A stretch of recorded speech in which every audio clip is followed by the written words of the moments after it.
Un arriesgado proyecto sin precedentes de la mente de Lauren Jordan.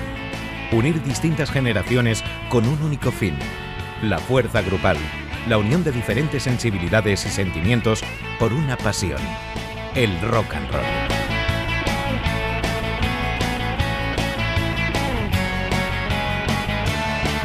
El rock and roll básicamente es la primera vez en la historia de la música popular en la cual hay un mercado alrededor de la juventud. Evidentemente sí, ¿no? Es un género musical que trasciende fronteras y al final acaba siendo una forma de vida, en este caso, pues con todos sus satélites, festivales, vestimenta, etcétera, etcétera. Cuando empecé a escuchar rock and roll pensé, mira, me divierte y estar en esta historia hasta que me deje de divertir.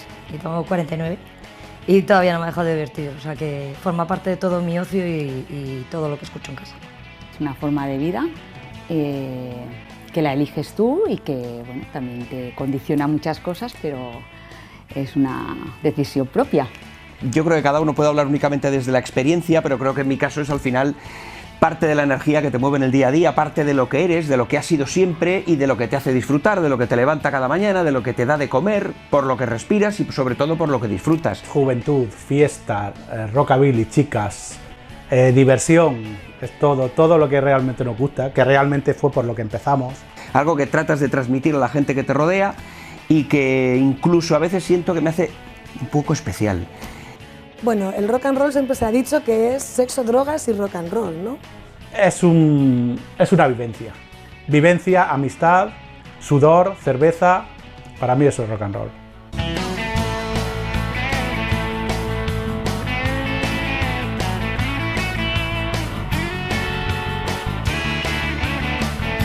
Evidentemente el rock and roll es el nexo de unión de las malas compañías. Malas Compañías me parece que es Lauren Jordan 100%, o sea, él siempre aglutina, siempre visibiliza, siempre hace cositas en equipo. Me parece una obra magna, me parece una brutalidad juntar todos los artistas que ha juntado dentro del rock and roll y el rockabilly español. Solamente por imaginarlo en su cabeza ya me parece algo bárbaro. Es el poder de la fuerza grupal, ¿no? Reivindicar la importancia que el rock and roll ha tenido a lo largo de las décadas, siempre respetando toda tendencia o estilo. Tenemos muchas ideas y muchos proyectos y tal y cual, pero llevar a cabo un proyecto así tan faraónico, desde luego, es algo admirable. Y creo que eso es contagioso, y creo que ha hecho una cosa muy chula de reunir mucha gente de muchos sitios, de estilos ligeramente diferentes y siempre en esa clave de equipo. Que si no hubiera sido Lauren, nadie más lo hubiera podido hacer. Básicamente es un trabajo de composición y producción, y lo más difícil es un trabajo de gestión y coordinación. Es algo que yo creo que todos los músicos tenemos en nuestra cabeza, pero que es muy difícil de llevar a cabo. Es un repaso a las distintas décadas, desde finales de los años 70 hasta la actualidad. Evidentemente sin olvidarnos de los que pusieron la primera piedra, ¿no? Que fueron aquellos de los años 50 y 60. Es un poco complicado explicar aquí en España cómo llegó el rock and roll, porque la situación política era muy extraña y llegaba todo de una manera que no era natural.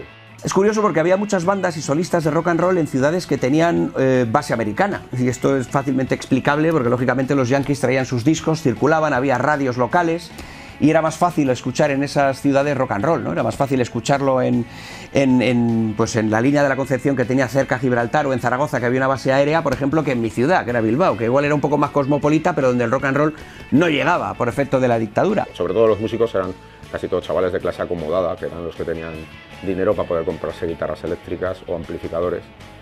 Aquí había una calidad musical espectacular, y contra viento y marea, y aquellos sí que lo tenían complicado, y no había escena, y no había apoyo, y no había nada, y eran unos chavales con a veces guitarras compradas de aquella manera, sin saber muy bien cómo tocaban, aprendían de forma autodidacta. Aquí en la época del famoso Circo Price, aquella etapa que duró como mucho 2 años, los que eran así muy rockeros eran los Estudiantes, con Pepe Barranco, que fue cantante de Los Pequeñiques. Yo creo que los más destacables son precisamente los pioneros, bandas, pues sobre todo los Milos y los Estudiantes.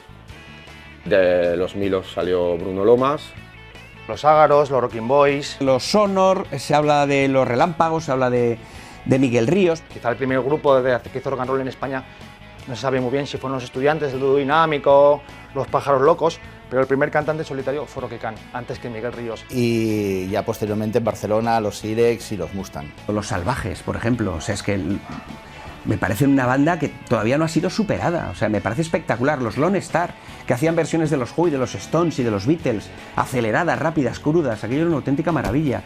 Chico Valento, escucha sus discos y son impresionantes. Citaría gente como los Pops, gente que empezó a traer el rock and roll, que luego incluso lo mezcló con el garaje. Yo creo que son buenos ejemplos, ¿no? de cómo, pese a las circunstancias políticas, pues aquí hubo también rock and roll de una manera notable. Y creo que hicieron cosas maravillosas y hay mucho que se les debe. Estamos por hacer los músicos actuales un Ready-Teddy tan salvaje como el que grabaron los Estudiantes allá por el 59. El movimiento o concepto rocker es una manifestación juvenil que en España, tras la dictadura, se hace perceptible a finales de los años 70. El nacimiento de la llamada movida madrileña y la eclosión de las tribus urbanas es el punto de salida a la subcultura de la calle. Yo creo que la escena rocker era en general muy viva en los 80 en cualquier ciudad. Yo recuerdo pasar por ciudades incluso pequeñas, yo recuerdo pasar por León, por Palencia, y tenían su pequeña escena rocker, ¿no? Había su barecito, sus dos bares, y en Bilbao había una escena rocker muy potente.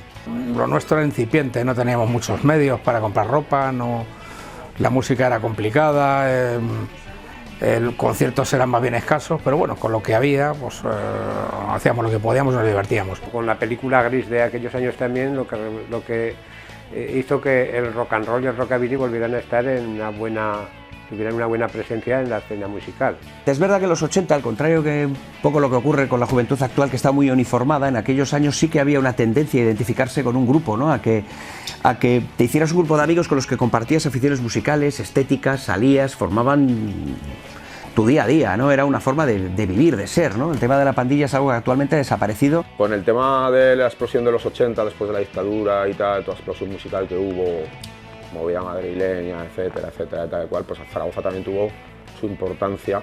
El Paradís era un garito en el que nos juntábamos rockers, punkis, góticos. Y luego ya más concretamente, sí que los rockers pues empezamos a hacer un poco piña y empezamos a juntarnos, pues yo recuerdo al principio de todo en el Pájaro Azul, y luego ya de manera más concreta, pues el Si Quieres Ven, el Kefka. Podías aparecer con tu cinta de casete TDK Ferro de 90 y te ponían tu música, te ponían a los Rock and Bordes, a los Rebeldes, a los Stray Cats o a Crazy Caban. Estaba la Sastrería, que luego terminó siendo el King Creole. Se llamaba El Ascensor, que estaba también por la zona de Correos de Barcelona. En esa época, sobre todo los que parábamos en el centro de Madrid, había un montón de bares y había mucha actividad. Apareció KGB y una sala que se llamaba Infinity en Mollet.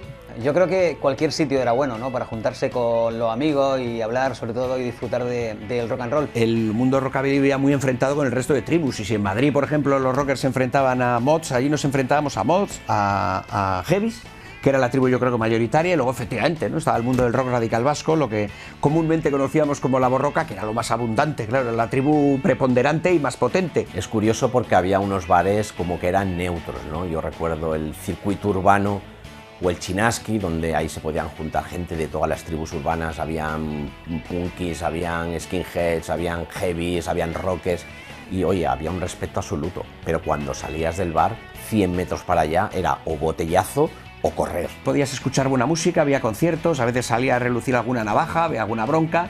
Era un todos contra todos. Es verdad que aquellas noches eran a veces muy peligrosas, pero eran muy vivas y muy creativas. Había muchísimo rockabilero, había muchísimo heavy, había muchísimo mod. No era común que unos heavies de pelo largo hasta el culo bajaran a tomarse algo a nuestro bar, como no lo era que nosotros subiéramos al suyo.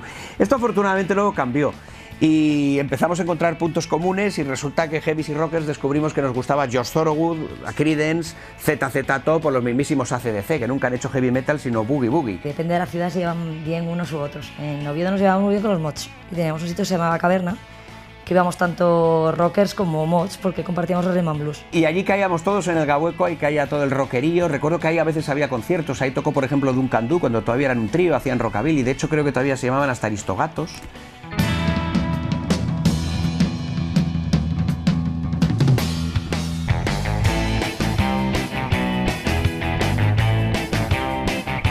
Nosotros escuchábamos en esa época pues en Radio Nacional, en Radio 3, maquetas de grupos que estaban empezando, como Bulldog, como Faraones, como Los Coyotes. Loquillo con Los Intocables y con una banda que se llamaba Teddy Loquillo y sus amigos. Desde luego, si hay que nombrar una banda, en la Zaragoza de los 80 son Golden Zippers y Más Birras, por supuesto.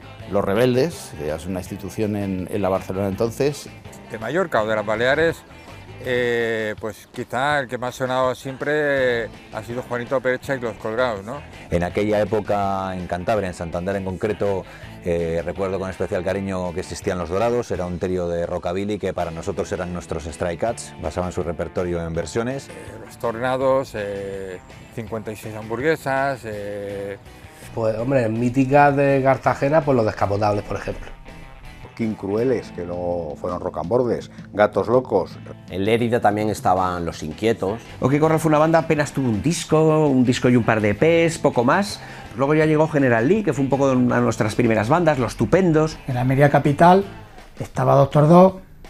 Y luego Wanderers, que ya Wanderers ya sí que se conoció. Y había bandas pequeñas que salían y sonaban muy bien, pero desaparecían y bueno, no llegaron a cuajar ni dejar nada sonoro. Fueron bandas sobre todo de tocar en garitos pequeños, de sacar alguna maqueta en cassette, pero poco más. Sobre todo también los grupos que entraron en las listas en los 80s y fueron los más grandes, como los Bulldog, Loquillo, Rock and Bordes. Hombre, la verdad es que había muchos grupos, Los Coronados, Lobos Negros, Jambalaya, Montana, Lucas y los Patosos...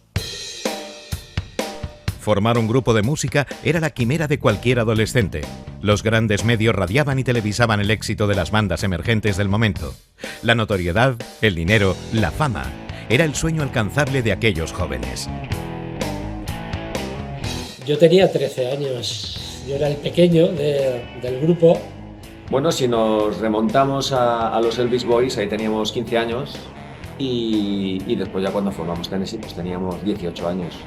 El reto, sobre todo en aquella época y siendo los jóvenes que éramos, pues era conseguir un equipo, tener dinero para comprarte una guitarra, que era lo más difícil.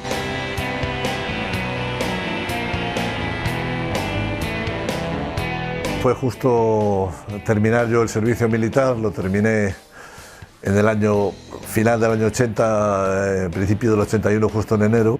Tony propuso que formáramos una banda de rock and roll porque él echaba de menos el estar activo, y fue cuando formamos Bulldog. Pues yo tenía 18 años, José María era un poco más joven que yo, tenía entonces 16 y Álvaro el batería tenía 14, quiero decir, éramos todos adolescentes. Queríamos ser músicos y queríamos ser famosos si hubiera sido posible o dentro de lo posible, aunque Tony ya venía lógicamente de una trayectoria. Nuestro primer grupo lo formamos a finales de 1983 y eran Los Pájaros Locos de Arganda. De ahí luego derivaron, es verdad, hacia Los Despiadados, hacia 56 hamburguesas. En la famosa Escuela de Caminos de la Universidad de Complutense. Y allí fue nuestro primer concierto y tocamos con Los Secretos de entonces. Más Birras se fundó en el año 1985, procedían de un grupo rockabilly que se llamaba Golden Zipper, Mauricio y Miguel. Tras algunos escarceos, pues pude con Francho en el transcurso de una merienda sacar unas guitarras y decidir montar una banda, ¿no?, a la que se unió de manera inmediata Manolo Leal, y un par de meses después se unió a nosotros Gonzo, que fue nuestro mítico contrabajista, ¿no?, también un rocker histórico. Prácticamente no conocía ningún intérprete de saxofón de rock and roll. Bueno, sí, pues conocía a Ulises, que tocaba con Los Gabinetes. Date cuenta que estamos hablando de los 80. Los 80 era todo locura, nadie sabíamos de música, nadie sabíamos de nada. Solo queríamos fiesta, que nos contratara, encima pagaban. Bueno, pagaban en cerveza. No teníamos conocimientos musicales. Oyendo cintas, oyendo discos, tocando encima. Éramos unos niñatos y se trataba de eso, de ir viendo poco a poco y aprender de oído, porque otros recursos no teníamos realmente. Había varios compañeros míos del colegio que tenían hermanos mayores que iban a estudiar a Inglaterra y bajaban cargados de discos. Los primeros vinilos que llegaron a mis manos fue eso, a raíz de mis hermanos. Y yo recuerdo que tenían los discos de Tequila y yo miraba aquellas portadas y flipaba con las pintas que tenían. Y de hecho recuerdo ver el primer disco de Stray Cats, que era el single, el Rottstown. Un compañero mío con 13 años dijo, ha venido mi hermano, ha traído este disco, lo pusimos y eran Restless. Vimos a un americano cantando en un bar y le dijimos que nosotros queríamos una banda de rockabilly, que sí quería tocar con nosotros. Nací en California en el año 56. Vine aquí en el año 78 con mis padres. Dice, bueno, pues sí, a mí me gustaría hacer una banda, rockabilly, un trío clásico, pero necesito un contrabajo. Si me traía un contrabajo y una batería completa, pues empezamos a hablar. La historia de Inoportunos empieza en 1987. Evidentemente no podemos hablar de Malas Compañías sin ir a las raíces, y para mí las raíces fueron Inoportunos. Conocí a Laura en el instituto, más tarde conocí a Ángel y a Miguel, y por último a Víctor y Mr. Peine. Éramos unos niños, entre 13 y 16 años, y el único que sabía de música, de hecho había estudiado, era el Peine. Mi primera batería, bueno, la verdad es que no era ni una batería común, era unos botes de Colón, unas latas de galletas, y bueno, pues era una manera de intentar hacer percusión e intentar llevar los ritmos, nada más, pues no teníamos medios. Entonces empezábamos con instrumentos muy precarios, con guitarras españolas, con unas baquetas dando a unos cubos. Así empezamos nuestras primeras canciones, nuestras primeras composiciones. Nosotros empezamos ensayando en la terraza de casa de mis padres. Mi padre encantadísimo. Mi padre en mi casa durmiendo, o cuando no teníamos dinero nos quedamos, la fiesta la montábamos en mi casa, y mi padre encantado. Ah, ¿que vienes con los amigos? Cogían y... En pleno ensayo a las 4 del mediodía, de pronto salió mi hermano ahí cabreado como diciendo, ¿qué pasa? ¿Que no puede uno dormir la siesta? Mira que sois inoportunos. Y de ahí vino el nombre. No trabajábamos, no teníamos un duro para comprar una guitarra, no teníamos un coche con el que movernos y venir a la capital. Sería inconcebible hoy en día ver unos niños de 13 o 14 años con la idea de montar una banda de rock.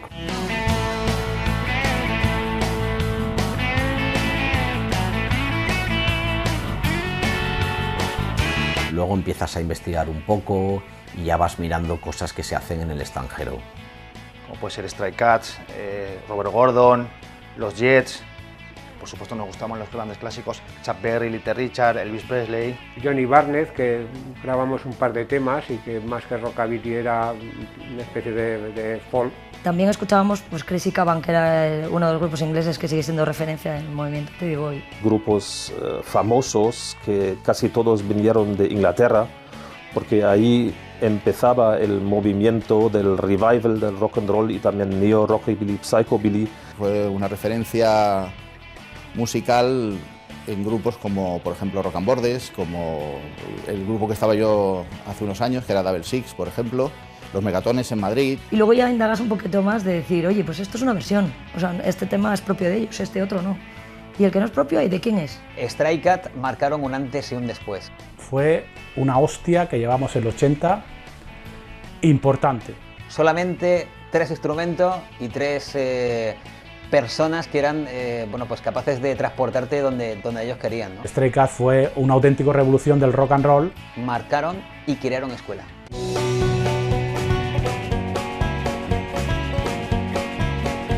Fue a mediados del 85, hacia finales del 86 fue cuando realmente ya pudimos formar Los Despiadados como trío de neo-rock and roll, neo-rockabilly. Grabar una maqueta era el objetivo de cualquier grupo, ¿no? Era el paso previo a grabar un disco. En Estudios Airama, en Barcelona, grabamos 2 temas, Lejos de casa y Baila Rockabilly para mí.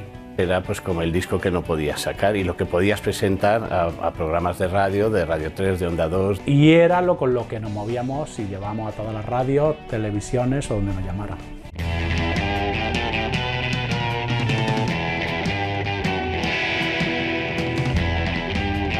En esos años íbamos muy perdidos, toda la información se movía boca a boca o bien a través de los fanzines, que la verdad es que los fanzines hicieron un grandísimo trabajo. Bueno, la divulgación del rock and roll allá por los 80, pues te lo puedes imaginar, ¿no? Muy distinta a lo que vivimos a día de hoy, que hoy a fin de cuentas vivimos a base de darle a un clip y ya lo tenemos todo, ¿no? Entonces la forma de informarte de la música y tal eran los fanzines. Se hacían fanzines en cada ciudad del país. Los mandábamos por correo y tal, en los que bueno, pues la información que salía pues muchas veces no era ni cierta. Para nosotros eran algo muy básico y afortunadamente aquí en España se hicieron bastante. Como por ejemplo el Crepes and Drapes de Barcelona de Jordi Aspas. Aquí en Zaragoza había varios, ahora recuerdo uno que montaban amigo Francho que se llama Rumble. El Rocking Tarraco. Realmente no había otro sistema. Los fanzines era un poco las revistas o la bibliografía que podía hablar de los grupos de entonces y sobre todo que no fueran excesivamente famosos. Y bueno, pues la verdad es que, joder, para los medios tan precarios que había, yo creo que sacábamos una idea bastante clara de qué iba esta película.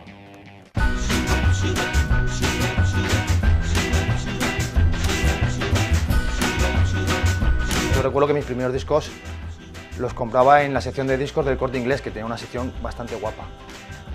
Ahí compré los primeros, pero ya cuando fue el boom, cuando ya descubrí que había una gran galería para comprar discos, era con Discoplay. Yo creo que todos mis amigos y todo el mundo que conozco de aquella época hemos comprado discos en Discoplay. Yo creo que he llegado a tener, a lo mejor hay gente que no lo conoce, pero cajas de tomates repletas de revistas de Discoplay. Rob House era otro y Discobilly.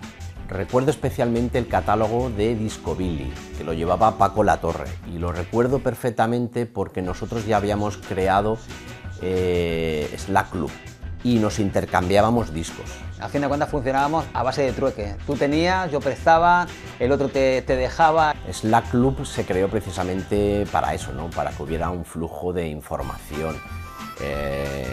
Teníamos una base de datos.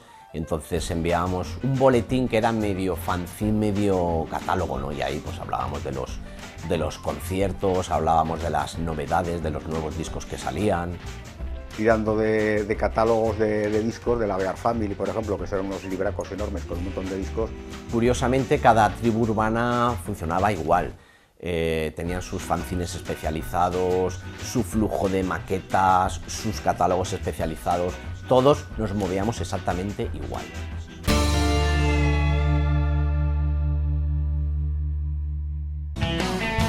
En aquellos iniciales años, el objetivo de cualquier grupo, tras grabar sus primeras maquetas y darse a conocer por los escenarios más próximos, era sin duda encontrar un sello discográfico que apostara por su música y les lanzara al éxito inmediato.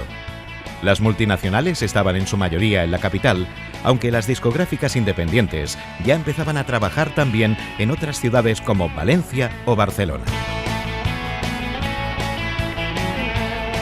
Realmente se baraja la cifra de 1 millón de discos aproximadamente con toda nuestra discografía, entre Dial, Discos, EMI, después Warner. La compañía Intermitente, que era una compañía independiente aquí en Valencia, que lleva pues el Comité Cisne, presuntos implicados, pues se fijó en nosotros.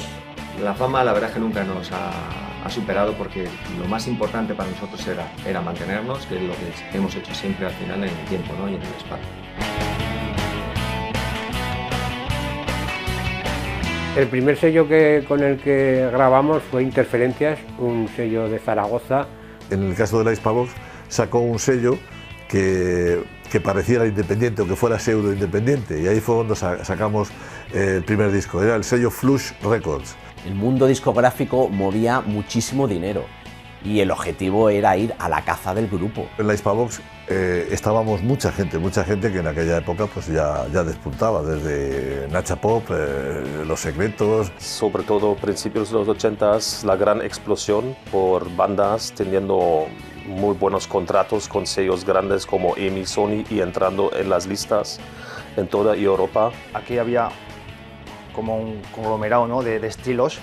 A lo mejor uno se peinaba tupé y ya pensabas que era rocker y hacían una especie de pop rock. Uno de los grupos que más nos impactaban o que más tratábamos de seguir eran Los Rebeldes. Quizá de aquellos grupos que no eran rockers o no eran rockabilis y que nos gustaban, con el que yo me puedo quedar, pues eso, a lo mejor con La Frontera, ¿no? También Gabinete Caligari. Loquillo, Trogloditas de primera época. Todavía estaba un espíritu de los años 60 en aquello, donde había gente realmente trabajando en la discográfica que era entusiasta de la música. En los 80 y 90 el trabajo de productor era esencial. Hubieron grandes productores como Paco Trinidad, Alejo Stivel o Tony Luz. Quizá Tony Luz era el que más se movía en el rollo rock and roll. Donde él produjo tantas cosas buenas en Hispavox, Pues bueno, ahí yo creo que en aquella época le tenían un poco como, sí, las cosas de Tony. Grandes producciones suyas como Los Hurones, General Lee, Los Rebeldes, Loquillo y Trogloditas. Fue el último que grabamos y recuerdo con mucho cariño, sobre todo porque Tony Luz era una persona excelente y también hicimos muy buenas amigas con él. Que merece estar arriba del todo junto a los grandes del panorama español.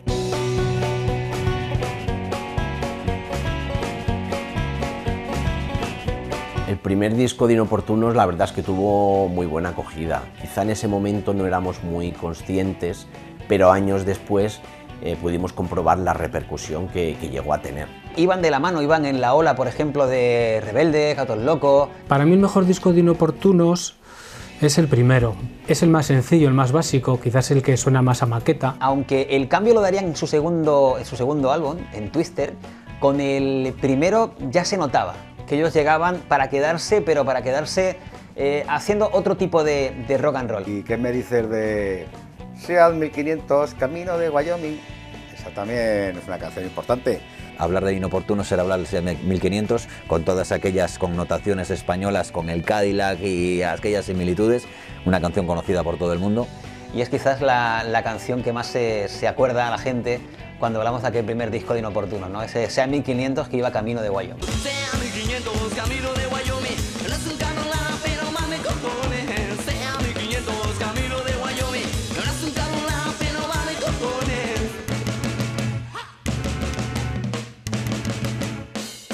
Los conciertos comenzaron a ser más importantes y comenzamos a hacer giras. La cosa iba muy bien con el grupo, íbamos a tope y la verdad es que nos partió por la mitad. Recuerdo leer en muchas revistas cómo el servicio militar había truncado en algunos casos la trayectoria de muchas bandas, ¿no? Fui voluntario, con lo cual era un jovencito entre bretones. Si bien lo recuerdo como divertido en mi etapa en la mili porque compuse muchas canciones. Nos peinábamos con brillantina, con grasa, o sea, con aceite. Cuando vine en el 88, Edu se tenía que ir casi a finales, luego se tenía que ir Carlos, luego Arturo, o sea que fue todo seguido. La trayectoria que tuvimos de 3-4 años de las bandas nos lo iba cortando el periodo del servicio militar. Mantener el tupe dentro de la gorra era un trabajo arquitectónico para que no te quitaras la gorra y se te cayera un fleco y te arrestaran por llevar el pelo largo. Pero vamos, había que llevar el pelo lo más largo posible, la medida, el tupe era exagerado. Al final me pude librar del servicio militar, ¿no? Urdiendo todo tipo de estratagemas. Yo era un hombre de rock and roll, no era un hombre de armas ni de ejército. A mediados de los 90, el mercado discográfico da la espalda al género rockabilly. Este estilo deja de ser de interés mediático. La idea de Lauren es crear el primer sello discográfico independiente en España dedicado exclusivamente al rockabilly. En ese momento había una época de crisis en el mundo de la música, del rock and roll sobre todo, y empezó a no haber conciertos. De lo que habíamos estado viviendo 4 o 5 años, dejamos de vivir con holgura, entonces eso fue un problema. La repercusión de Slack Club y su catálogo me da pie a pensar en crear lo que es la primera discográfica de rockabilly estatal. La creación de ese sello por Lauren evidentemente supuso un paso, una evolución. Fue también un antes y un después. Fue muy importante, sobre todo para dar exposición a grupos que quizás por donde se encontraban no eran visuales. En ese momento no hay ninguna discográfica especializada en España, solo estaba Welcome Records, que hacía rockabilly pero también tocaba otros estilos, y ahí es cuando nace Burning Crew Records. Era nuestra forma de conocer a otras bandas que había dentro del territorio nacional, de llegar a conectar, de poder incluso hacer conciertos juntos. A la par sale también en Madrid Skinny Records de Paco Benítez. Fue un revulsivo, porque a partir de ahí se empezaron a dar a conocer más bandas. Hasta el momento había habido muchas maquetas, habían habido las cintas que grabábamos todos pues con varios grupos españoles a lo mejor, dentro de un mismo estilo. El denominador común de querer reunir, ¿no? A partir de esa discográfica fue cuando todo empezó a funcionar de una manera mucho más ordenada y mejor, gracias a Lauren, claro.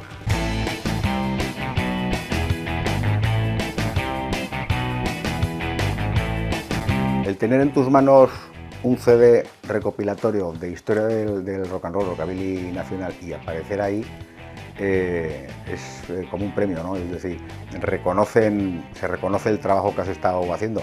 Estuvo muy bien porque creo que era la primera vez que se hacía un disco largo en el cual se recopilaban bandas de rockabilly de aquí de España de estilos muy diversos.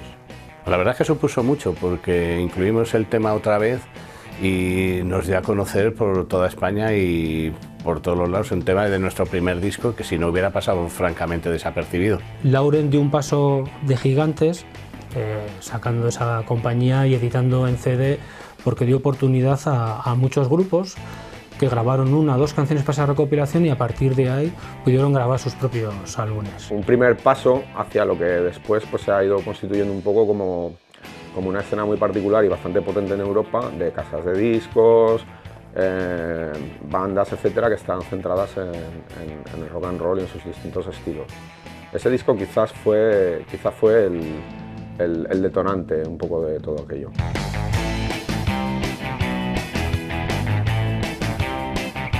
Se empezaba a ver ya que se había creado una escena.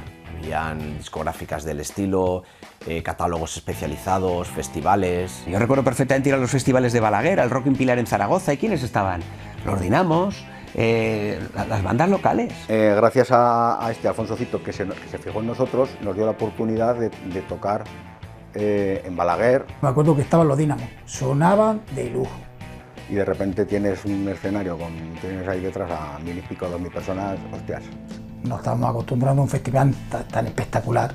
Del Balaguer fuimos al Rock in Pilar, que tocamos con la banda de Jim Vincent, con los Blue Caps. Tengo un recuerdo mágico de ese día, yo era bastante joven, fuimos todos los amigos con nuestras mejores galas de aquellos momentos.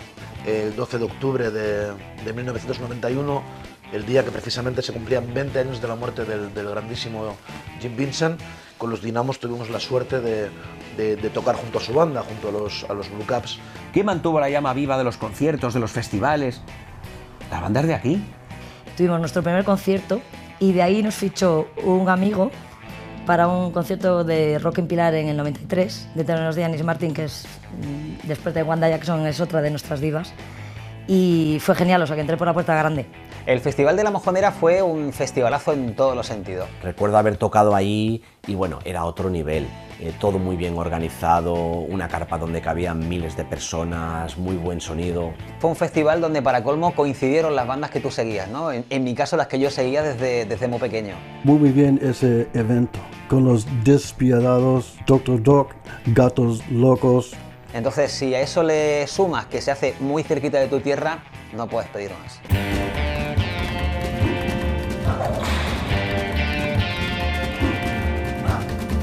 La publicación de discos como Historia del Rockabilly Nacional o Spanish Catch, ya un poco más neo-psycho, es el ejemplo del poder de la fuerza grupal. De hecho, el proyecto de las malas compañías es eso, ¿no? Es el poder que tiene la unión. El recopilatorio Spanish Catch fue un recopilatorio que en aquel momento juntó muchas bandas que por sí solas quizá eran más desconocidas, y era una manera de conocer grupos. La presentación se hizo en la Sala Magic de Barcelona, junto con Just for Fun. Fue una fiesta como eran todas las fiestas en aquella época, porque estábamos muy necesitados de música en directo. Tocamos ahí Inoportunos, tocaron Brioles, los franceses Astro Zombies, y bueno, recuerdo aquello lleno hasta los topes. Venían pocas bandas de fuera, entonces había una escena relativamente potente de aquí, que es la que disfrutábamos la gente que vivíamos en Barcelona en aquella época.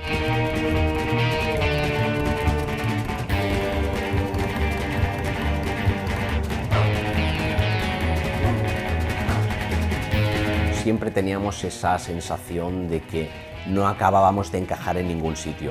Para los rockers más clásicos éramos muy duros, muy acelerados, y para los psychos éramos muy suaves, muy limpios, ¿no? Entonces estábamos ahí como en medio de ningún lugar. Yo no sabría definir bien cómo es el neo-rockabilly. Quizás un poco más acelerado, ¿no? Tiene una línea muy difícil de establecer. Así como el psycho se puede permitir influencias más duras, de estilos más duros, como puede ser el hardcore, como puede ser heavy, el punk, el neo-rockabilly tiene influencias pero de estilos más suaves, podría ser country, western, pop, techno, new wave. Stray Cat, Blue Cat, Redless, King Beat, Batmobile, Sharks. Smell of Cats, Los Brioles. Y por supuesto Inoportuno. El disco de Inoportunos que a mí me marcó y más me gustó fue el Twister. Este disco es una auténtica declaración de intenciones. Llegaron con un primer disco que estuvo genial, pero iba un poco acorde con lo que se llevaba en España en ese momento, y en ese segundo disco dijeron que no. A nivel internacional, pues como de primer nivel, a la altura de Wannabe, de Friends y de Paul Guts. Fanzines de aquella época, Italia, Inglaterra, Alemania, hablaban de nosotros y la verdad es que nos hacía bastante ilusión.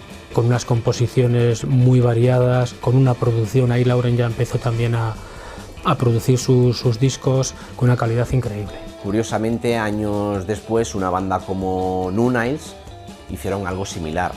Quizás lo hicieron en el momento adecuado y además supieron hacerlo muy bien.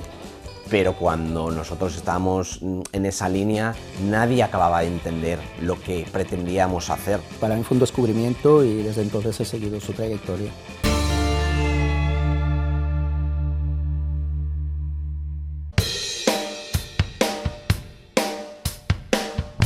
Estaba claro que la efervescencia y la agitación de los años 80 había quedado atrás, dando como fruto la consolidación de otras sensibilidades que marcarían las décadas venideras. El proyecto de las Malas Compañías nació con la idea de homenajear a esos artistas o grupos que fueron pioneros, a la vez que dar cabida a otros subgéneros y tendencias de décadas posteriores, llegando así hasta la actualidad más próxima.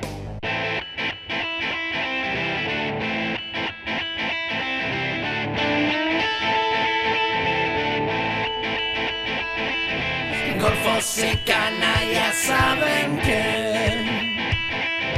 y algo está pasando y quieren más. Fuego en la ciudad, la quieren ver arder con el ritmo que les vio crecer. El ritmo del rock and roll.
el proyecto de las malas compañías es una cosa que solamente lo podría hacer Lauren. Es una persona que no comulga con los prejuicios, no es una persona sectaria, es una persona ecléctica de mente abierta, ¿no? Él ha cogido lo que es todo el estilo de rockabilly y rock and roll de los 70, pero lo ha mezclado también con el sabor de los años 50, con doo-wop, con country. Se nota que la ha estudiado mucho o que tiene una mente privilegiada. Las letras van más allá de hablar de amor y de desamor, las ha trabajado muchísimo. Esta obra mastodóntica tiene el gran valor de haber juntado prácticamente a la totalidad de los músicos que hicimos rockabilly, neo-rockabilly o que estuvimos en esta escena los últimos 35 años. La producción está muy cuidada, son discos para escuchar con auriculares y escuchar todos los detalles. Una idea maravillosa porque, vamos, ves la ristra de artista y por lo que veo y cómo la ha llevado Lauren, me parece una idea excelente que quedará para la historia. Quedando atrás los 80 y los grupos del género rock and roll popularmente sociales, nace una nueva etapa para el rockabilly hecho en España. La especialización de la escena es un reflejo de lo que está pasando en Europa. Una corriente años 50 emerge con mucha fuerza, de la misma manera que la consolidación de otros subgéneros en torno al rock and roll. Había un impasse entre todo lo que nos había dejado los 80 y todo lo que habría de venir, que ya estaba eclosionando en Inglaterra. Se abrieron muchos festivales internacionales. Y a mitad de los 90, cuando cambió la escena, la mayoría de grupos tiraron hacia el rock and roll muy clásico, tipo años 50, rockabilly salvaje. Yo recuerdo en aquella época, los 90, grupos haciendo giras por toda Europa y grupos españoles.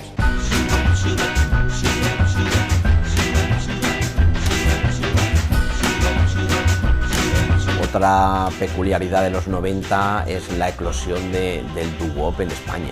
El doo-wop es un estilo de canción que lo que hace es dar tanta importancia o protagonismo a los coros como a la voz principal. Nosotros cuando lo escuchábamos por primera vez, el doo-wop, no sabíamos lo que era y lo que nos gustaban eran las voces y dijimos, es una palabra que suena muy curiosa, ¿no? Pero nosotros la definimos como doo-wop. Es un estilo que practicaban los grupos vocales norteamericanos entre mediados de los años 50 hasta principios de los años 60, que nace en la calle, en barrios marginales, por gente del gueto. Nos empezaron a llegar los primeros grupos vocales de Marshalls, recuerdo evidentemente de Jordaners. La verdad es que los grupos de doo-wop en España son muy buenos. Tennessee fueron los primeros e incluso recuerdo que fue una gran sorpresa. Surgió de una manera muy sencilla y muy particular porque nos gustaba cantar a los cuatro y empezamos a armonizar, ¿no? Empezamos a cantar, a hacernos supremos finitos. Paralelamente y un poco de manera underground empezó a haber un movimiento, ¿no?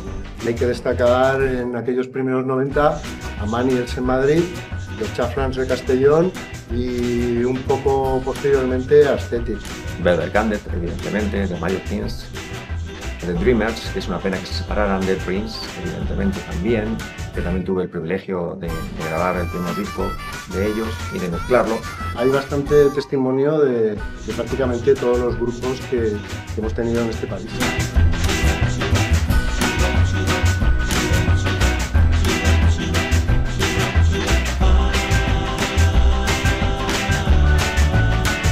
Grupos Headca, grupos Western Swing. Si es que, vamos, se me viene a la cabeza todos los grupos que salieron en los 90 y era fantástico. El psychobilly y el neo-rockabilly ya quedan más asentados, hay bandas del estilo, fanzines especializados, ya se hacen festivales. El psychobilly es una evolución del rockabilly que está fusionado con diferentes estilos musicales, principalmente del punk y del horror. Del gótico, incluso ska, metal, o sea, tiene muchísimas influencias que le hacen un estilo bastante diferenciable del rockabilly clásico.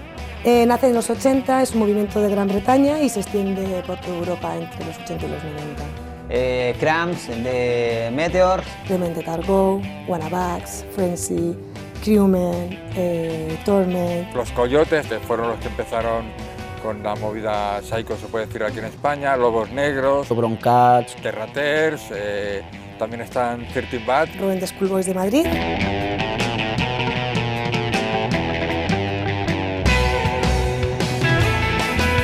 El breaking es un baile de contacto físico, en el que principalmente se utilizan los brazos y el contacto pues, de empujones y corporal.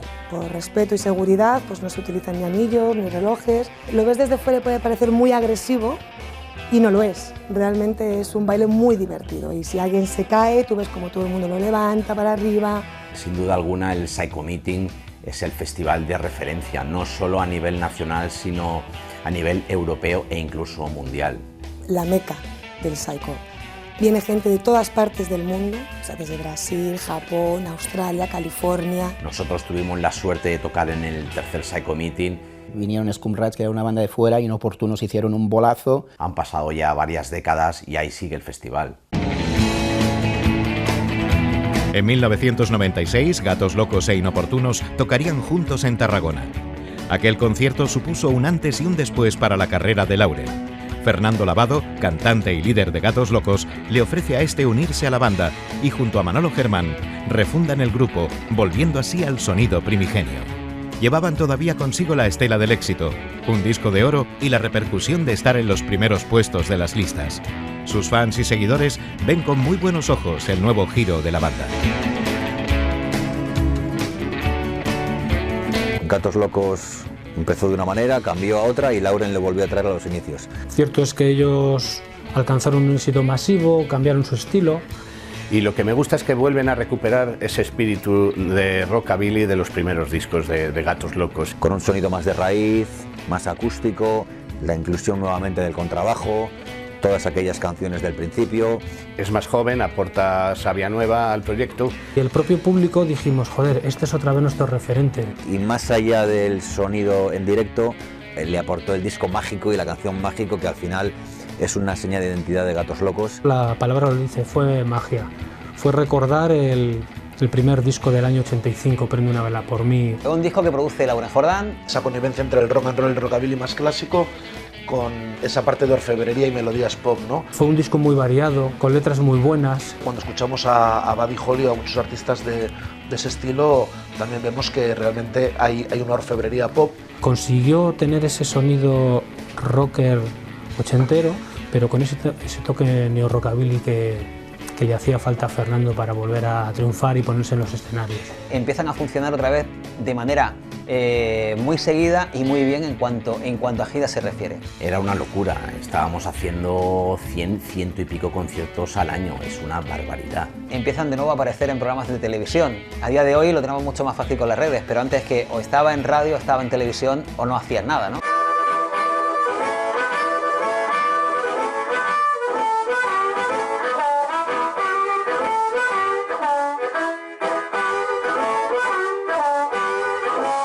Ya metido de pleno en el mundo de la producción, pues con Lollipop sacamos el disco tributo a Elvis por el 25 aniversario de su muerte. Pues el disco From Spain to Memphis yo creo que era un disco necesario entonces. Con grupo y con artistas españoles, precisamente la figura de Elvis Presley, ¿no? Fue un gustazo trabajar con Santi Carulla de los Mustang, Gaby de los Salvajes, Lorenzo Santamaría. Tener que hacer de productor con gente que te dobla la edad y te dobla la experiencia, la verdad es que era un reto y un reto muy grande. Aparece gente que conocemos muy mucho de la escena rocking a nivel nacional, como puede ser el caso de Carlos Segarra, en fin. Pero sin embargo luego participa otra gente que no me esperaba en el disco y fue para mí una grata sorpresa, ¿no? El Love Me Tender, por ejemplo, en la voz de Tony Ronald, o por ejemplo Lorenzo Santamaría, ¿no? Que también estaba dentro del disco. Además se grabó todo con material de época, en bobina y con amplificadores, microfonía, todo de los años 50 y 60. Este es un disco muy recomendable para los que no lo conocen y qué mejor que el castellano para adentrarse en él. Llevamos a Memphis, Estados Unidos, el disco enmarcado para hacer una entrega póstuma sobre su tumba y luego ese mismo disco se lo quedaron en el Museo de Elvis.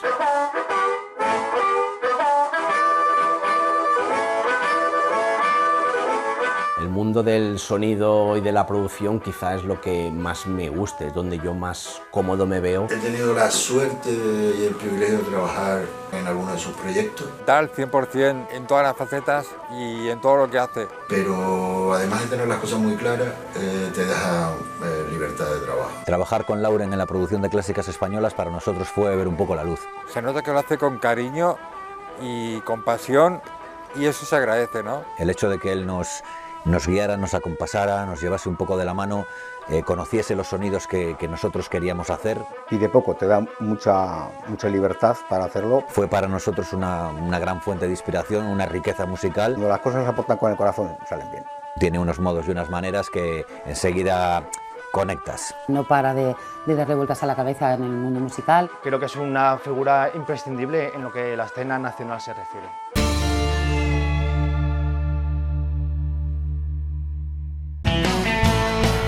Entrados en la década de los 2000, muchos artistas y grupos españoles se internacionalizan. Existe una escena europea muy significativa. España, a su vez, se consolida como país de importantes festivales, como por ejemplo el High Rockabilly de Calafell, Screaming Festival de Calella o el Rockin' Race Jamboree de Torremolinos.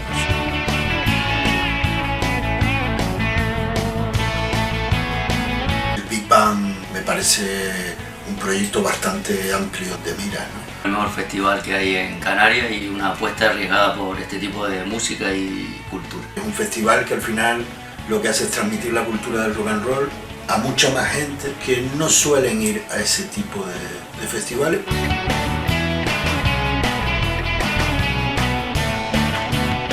Super Mati es la bomba.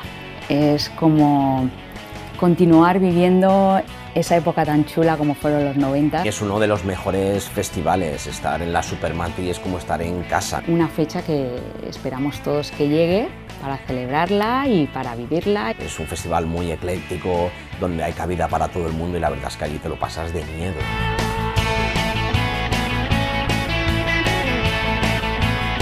Ese festival que hicimos fue particularmente emotivo, ¿no? Fue un homenaje a los tres grandes.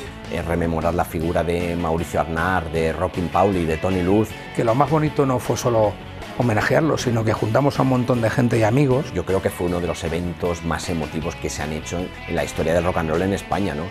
Y fue un éxito total, y es lo que se merecían estos artistas, ¿no? Fue un acierto y para mí un gran honor poder presentar ese evento.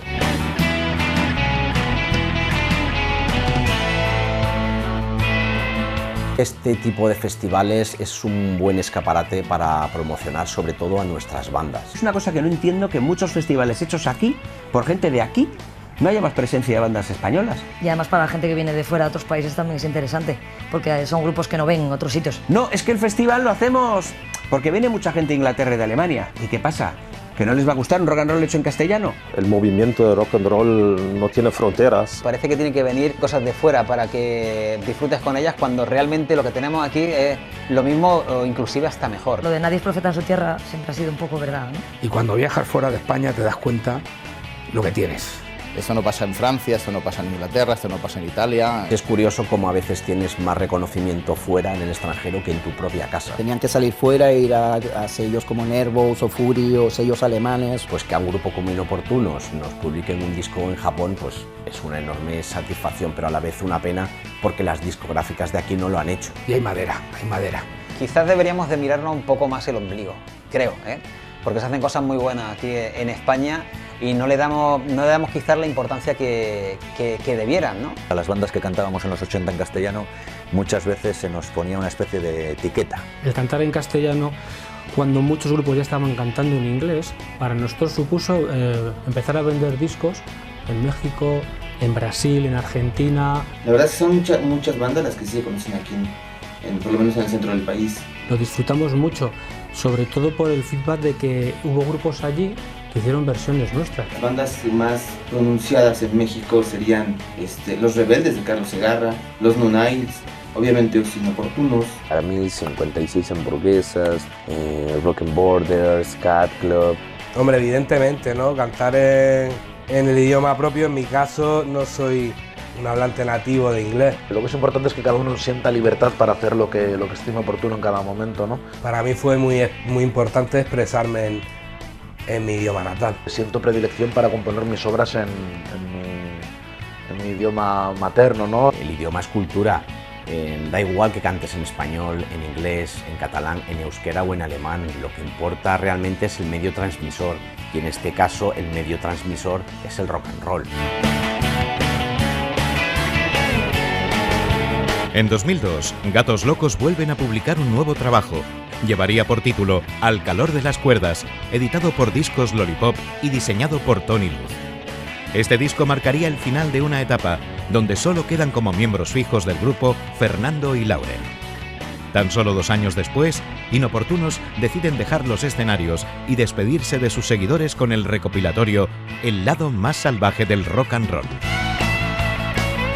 Decidimos sacar un recopilatorio. Quizá creímos que ya habíamos dado todo, pérdida de ilusión. Y a la vez incluimos 8 temas nuevos. Colaboraron músicos como Sabino Méndez, Juan Despiadado, Moisés Sorolla. Entre esas grabaciones había una nueva versión del SEA 1500 y Fuerza Rocker. Fuerza Rocker es una canción que ya va más allá de la banda. Es un himno transversal para todos los que estamos dentro del mundo del rock and roll en los diferentes estilos. Es una declaración de principios y de intenciones. Junto al SEA 1500 se convierten en las 2 canciones más conocidas de Inoportunos. Fuerza Rocker en las calles, juntos luchan, juntos mueren. Fuerza Rocker es tu salve, siempre unidos es la clave. Termina la primera década del nuevo milenio. Lauren decide darse un descanso y durante un periodo de 5 años se mantiene alejado de la escena. Tiempo que dedicará para escribir Rockers, Desterrados de la Movida, el primer libro que recoge el movimiento bajo el concepto rocker en España. El libro Rockers Desterrados de la Movida fue el primero que realmente se preocupó de hablar sobre un género musical. Dentro de lo que es la movida madrileña, pues comenta cómo quedó excluido toda la parte del rock and roll. Estaba denostado y que nadie, y eso sí lo sufrimos nosotros, nadie daba un duro por ese estilo. No tenía esa vena comercial o esa vena que las discográficas podían buscar. Me gusta el rock and roll, quiero tocar rock and roll. Es decir, no estabas pendiente de lo que era la moda o las modas. Reivindicar que ya estamos ahí antes de que todas estas moderneces surgieran a la luz. Formábamos parte de aquello, pero bueno, todo esto se ve, pasados los años, se ve todo ese entorno donde dicen, estabas ahí, sí, estaban los demás también. El libro Rockers, Desterrados de la Movida se convierte en una crónica esencial, una declaración de principios y una reivindicación de la importancia del rock and roll dentro de nuestra música más contemporánea. Además, contando con el testimonio entre sus páginas de importantes artistas como Sabino Méndez, Jaime Urrutia, Rockin Pauli, Juan Ramón Viles o bien periodistas como Pedro J. Pérez o Diego Manrique. El libro llega a las grandes superficies siendo un éxito del cual se harían nuevas ediciones. Me sentí identificado en muchas de las cosas o las situaciones de los conciertos que narra Lauren de forma bastante fidedigna. Fue muy necesario porque, aparte de abrirnos el camino para los que escribimos más tarde, me parece súper interesante porque, claro, es un reflejo de la escena en España. Era fundamental el empezar a ver la movida rock and roll desde otra manera, desde una manera mucho más coherente y vista desde alguien como es Lauren. Cuenta un poco lo que es nuestra historia, ayuda a entender un poco lo que es esta escena.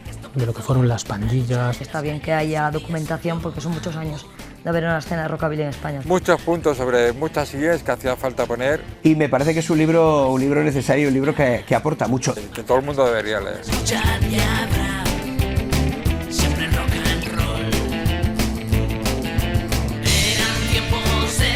Llega un momento ya que por falta de tiempo tengo que limitar mis apariciones con Gatos Locos, ¿no? No obstante, yo, bueno, me ofrezco a Fernando para seguir colaborando con él y ayudándole en todo lo que pueda.